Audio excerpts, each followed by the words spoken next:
warahmatullahi wabarakatuh. Selamat datang di pembelajaran sejarah kebudayaan Islam. Bagaimana kabar semuanya? Semoga sehat-sehat selalu ya. Jangan lupa untuk tetap patuhi protokol kesehatan. Kita pakai masker ketika keluar rumah dan juga untuk selalu mencuci tangan setelah keluar rumah. Tapi sebelum itu, kita akan memberitahu siapa saja sih pemateri yang ada pada video kali ini. Tentu akan saya perkenalkan terlebih dahulu ya. Yang pertama adalah saya sendiri, Ayu Desa Putri, dan juga teman saya ada Nur Ajib, kemudian ada Hindun Nafidatul Jannah. Nah, yang pertama-tama nih, ada yang tahu nggak sih kita akan membahas apa? Penasaran pasti ya, belum tahu ya? Ya, kita akan membahas mengenai pengertian ilmu kalam, sejarah ilmu kalam, sebab-sebab munculnya ilmu kalam, dan manfaat mempelajari ilmu kalam. Wah, bagaimana? Sudah cukup lengkap bukan pada pembelajaran di video ini? Oleh karena itu, jangan lupa untuk simak terus dan semangat untuk belajar hari ini. Langsung saja kepada pembahasan materi yang pertama, yakni pengertian ilmu kalam. Membahas mengenai pengertian dari ilmu kalam sendiri terdiri dari dua kata, yakni ilmu dan kalam. Sedangkan pengertian ilmu menurut Kamus Besar Bahasa Indonesia ialah pengetahuan mengenai suatu bidang yang susunannya bersistem berdasarkan metode tertentu. Sedangkan pengertian kalam sendiri berasal dari bahasa Arab yang artinya adalah kata-kata. Adapun pengertian secara bahasa dari perspektif tauhid mengenai ilmu kalam, yakni ilmu yang membahas mengenai masalah-masalah ketauhidan atau mengesahkan Allah. Selain pengertian menurut bahasa tadi, ada beberapa pendapat mengenai pengertian ilmu kalam. Salah satunya adalah pendapat dari Ibnu Khaldun, yang mengartikan ilmu kalam merupakan ilmu yang membahas tentang alasan-alasan dalam mempertahankan suatu kepercayaan atau keimanan dengan digunakannya dalil-dalil pikiran dan berisikan bantahan-bantahan kepada orang-orang yang melenceng dari kepercayaan-kepercayaan aliran salaf maupun ahli sunnah. Selain definisi tadi, menurut pendapat Ibnu Khaldun, masih banyak definisi lainnya, akan tetapi kebanyakan pada intinya mereka membahas mengenai persoalan-persoalan kepercayaan dan menguraikannya seperti kepercayaan kepada Tuhan beserta sifat-sifatnya, kemudian mengenai rasul-rasul terkait kebenaran akan diutusnya para rasul tersebut, dan juga kebenaran terhadap kabar-kabar yang dibawa oleh para rasul, dan juga seputar alam gaib seperti halnya kehidupan akhirat beserta isinya juga. Kemudian secara harfiah, ilmu kalam berarti ilmu tentang kata-kata, yang mana ilmu kalam menggunakan kata-kata sebagai penyusunan dalam argumen-argumen yang dikeluarkan. Oleh sebab inilah, kalam yang berarti kata bisa mengandung perkataan dari manusia atau kalam al-nas, ataupun perkataan dari Allah Subhanahu wa Ta'ala, atau disebut dengan kalamullah. Nah, yang dimaksud di sini adalah apabila yang dimaksud kalam tersebut adalah firman Allah atau kalamullah, maka persoalan itu berkaitan dengan firman Allah atau Al-Quran yang pernah menjadi bahasan yang sangat serius dalam ilmu ini, sehingga muncul pertentangan yang sangat sengit antara aliran-aliran yang ada di dalamnya, yang mana persoalan tersebut mengandung pertanyaan-pertanyaan, apakah kalam Allah itu baharu atau qadim, atau maksudnya adalah apakah kalam itu diciptakan atau tidak diciptakan.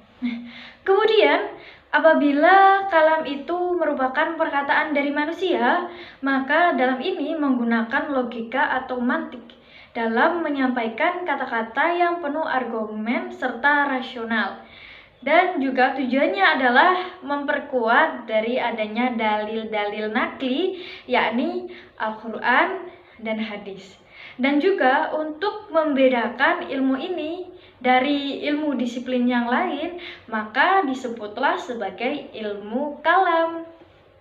Baik, sampai sini sudah cukup paham apa belum nih? Tadi sudah dijelaskan mengenai pengertian dari ilmu kalam. Mungkin apabila masih membingungkan, bisa diputar ulang ya.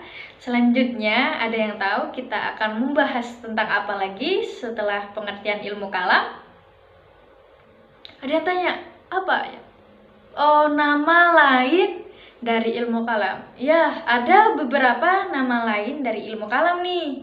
Yang pertama adalah ilmu kalam juga disebut dengan ilmu dasar-dasar agama atau ilmu usul al-din, dan juga ilmu ajaran pokok agama atau ilmu al-aqaid al-diniyah, dan juga disebut dengan ilmu membahas pengesahan Allah atau ilmu al-tauhid, disebut juga teologi Islam, dan juga fikih besar atau fikih al-akbar yang mana membahas mengenai ketuhanan, dan juga fikih kecil atau al-fiqh al-asghar yang mana ilmu ini membahas mengenai permasalahan-permasalahan terpopuler dan juga syariat. Kita juga akan mengetahui terkait ruang lingkup apa saja sih yang ada di dalam ilmu kalam, yakni ada beberapa ajaran-ajaran dasar dalam Islam atau yang disebut dengan akidah, yang mana meliputi mengenai wujud Tuhan, kemudian Nabi Muhammad SAW sebagai Rasul, Al-Quran sebagai wahyu, kemudian seperti apakah kategori orang mukmin, orang kafir, dan juga tentang surga maupun neraka, kemudian juga tentang kekuasaan Allah, serta hak kebebasan milik manusia itu tuh seperti apa. Setelah ini kita akan membahas mengenai sejarah dari ilmu kalam yang akan dijelaskan oleh Nur Ajib. Tetap simak videonya ya, jangan di skip. Baik, sekarang kita akan membahas mengenai sejarah ilmu kalam. Slide. Kehadiran ilmu kalam di dunia bermula saat kejadian perdebatan antara Ali bin Abi Thalib dan Muawiyah bin Abu Sufyan dalam urusan politik. Nah, di lain sisi pula, pada saat kejadian ini berakibat pada penafsiran teks agama, yang mana hal inilah yang menjadi awal mula dari ilmu kalam. Dengan adanya perselisihan ini, golongan Khawarij memutuskan bahwa hukum merupakan hak Allah dan bukan hak manusia. Akhirnya, ada peristiwa kelam dalam sejarah umat Islam di mana salah satu penyebab datangnya ilmu kalam selain tadi ialah disebabkan oleh peristiwa pembunuhan Khalifah Utsman bin Affan yang berakibat dengan penolakan Muawiyah atas kekhalifahan Ali bin Abi Thalib. Nah, perdebatan dengan Muawiyah dan Ali bin Abi Thalib ini akhirnya memuncak dan menyebabkan perang yang disebut Perang Siffin, yang mana perang ini berakhir dengan damai, di mana perdamaian ini malah dipakai untuk memecah kelompok Khalifah Ali bin Abi Thalib dan menjadi dua kubu atau dua kelompok, yakni Syiah dan Khawarij. Mengenai masalah yang sudah dibahas sebelumnya, pada awal munculnya ilmu kalam sebagai teologi Islam, ilmu kalam belum dapat dipakai dan diterima oleh khalayak muslim di dunia. Nah, sebagian besar umat Islam masih memandang negatif atau bahkan melihat ilmu ini sebagai bid'ah. Dalam proses tumbuh dan kembangnya, ilmu kalam bergerak maju dan berkembang secara cepat. Nah, tentunya hal ini mulai mendapat pandangan baik dari mayoritas Islam. Dan hal ini tidak lepas dari tokoh-tokoh Islam yang cukup berperan penting dalam memperkuat kedudukan ilmu kalam di mata umat muslim. Selanjutnya, ilmu kalam dapat kita klasifikasikan menjadi dua, yakni yang pertama ilmu kalam klasik, sebagaimana yang diceritakan mengenai sejarah mengenai awal munculnya ilmu kalam ini.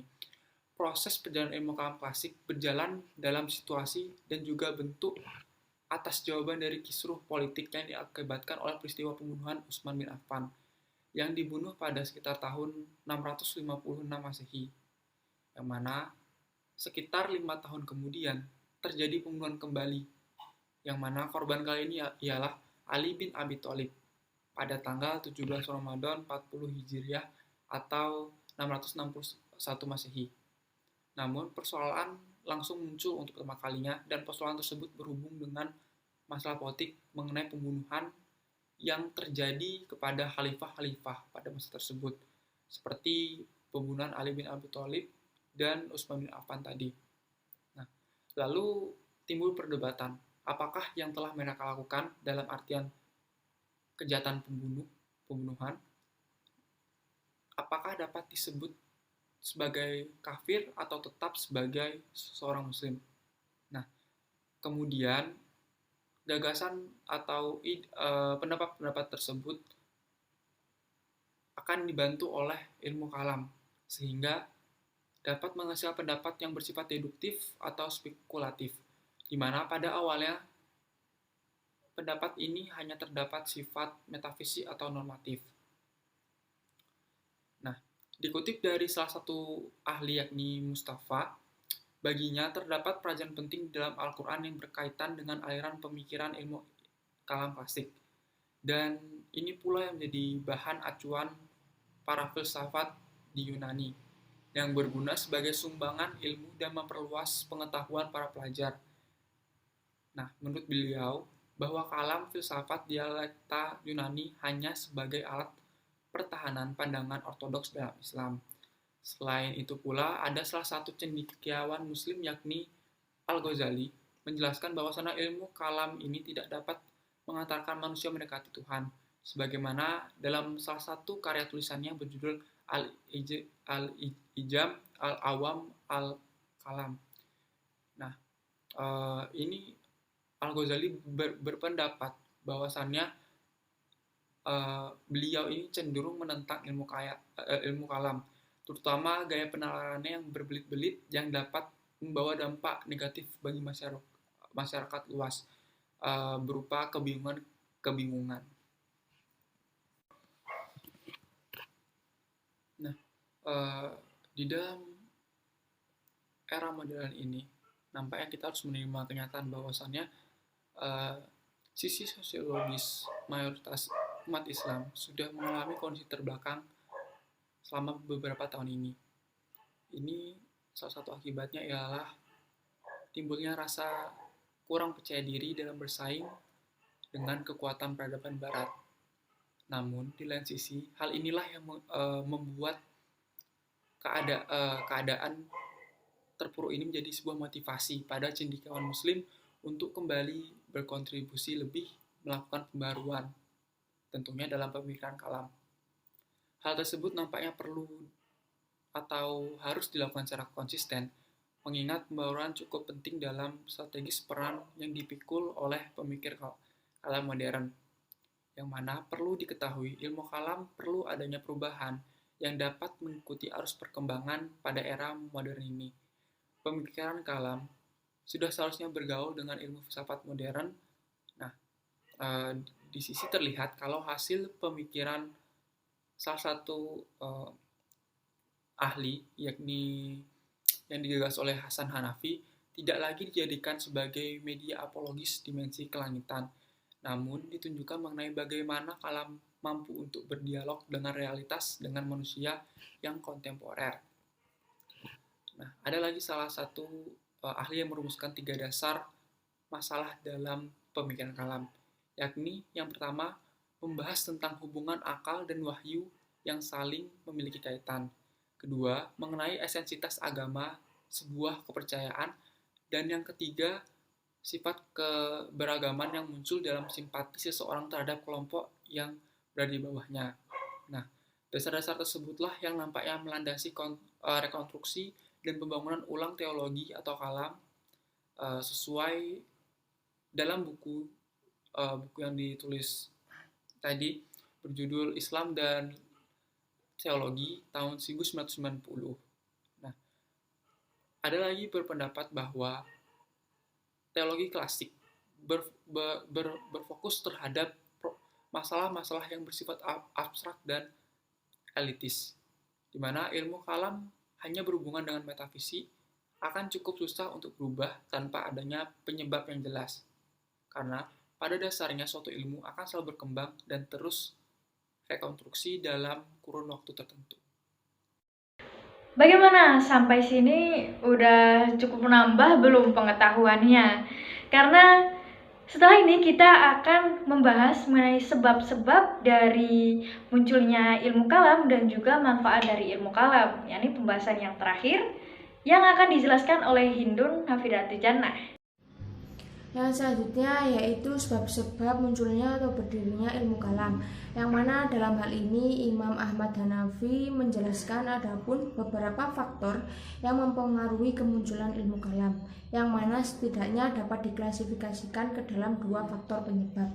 Yang pertama yaitu faktor intern atau faktor yang berasal dari dalam, yaitu yang mana faktor ini dipengaruhi oleh orang-orang Islam dan para kaum muslimin. Adapun ditandai dengan kemunculan atau adanya kitab suci Al-Quran yang mengajak kepada arah ketauhidan dan kenabian. Yang kedua, adanya golongan-golongan yang berpegang pada kepercayaan tauhid. Yang ketiga, yaitu ketika para kaum muslimin telah banyak yang membuka beberapa negeri-negeri yang baru untuk masuk Islam, sehingga muncullah berbagai persoalan agama dan persoalan politik. Dan yang kedua yaitu adanya faktor ekstern atau faktor yang berasal dari luar, yang mana hal ini disebabkan adanya kebudayaan-kebudayaan lain yang bukan bersumber dari agama Islam, yang mana ditandai dengan adanya banyaknya pemeluk-pemeluk Islam yang awal mulanya beragama Yahudi bahkan Masehi, yang kemudian masuk Islam dan menjadi ulama. Yang kedua, adanya mutakalim atau orang-orang penganut ilmu kalam yang sudah beranjak mengimbangi para lawannya yang menggunakan filsafat, sehingga mengakibatkan mau tidak mau mereka mempelajari ilmu filsafat, logika, terutama dari segi ketuhanan. Yang selanjutnya yaitu manfaat dari mempelajari ilmu kalam, yang mana setelah kita mempelajari dan mulai mencermati urgensi dari ilmu kalam, setidaknya kita juga akan memperoleh manfaat tersendiri dari mempelajarinya. Dan adapun beberapa manfaat ilmu kalam, yang pertama yaitu lebih mengenal Allah atau ma'rifatullah dengan berbagai dalil-dalil yang pasti. Yang kedua, dengan sudah mempelajari ilmu kalam, kita sudah mengungkap akan sejarahnya, yang mana salah satu aspek penting dari sebuah ilmu kalam sendiri adalah adanya aspek kesejarahan. Yang ketiga yaitu mengokohkan, menguatkan sekaligus meneguhkan keyakinan dan keimanan dari seseorang. Yang keempat, dapat meningkatkan pemahaman diri, penghayatan, serta menambah pengalaman bagi setiap orang yang mempelajarinya, yang mana dapat menjadikan seorang muslim yang bertanggung jawab, bijaksana, baik dalam kehidupan pribadi maupun masyarakat dan keluarga. Dan yang terakhir yaitu yang kelima, dapat membantu mewujudkan atau sebagai jembatan agar setiap manusia mempunyai perilaku serta akhlak yang insan kamil atau manusia yang sesungguhnya, sebagai manifestasi dari ajaran dan nilai-nilai akidah Islam. Bagaimana setelah kita membahas mengenai pengertian, kemudian sejarah, sebab-sebab munculnya, dan juga manfaat dari ilmu kalam? Semoga apa yang kita pelajari pada video hari ini bermanfaat untuk kita semua dan juga keberkahan dari ilmu yang sudah kita pelajari. Dan jangan lupa untuk tetap semangat dalam belajar. Kita akhiri sampai sini. Terima kasih untuk semuanya. Sekian. Wassalamualaikum warahmatullahi wabarakatuh.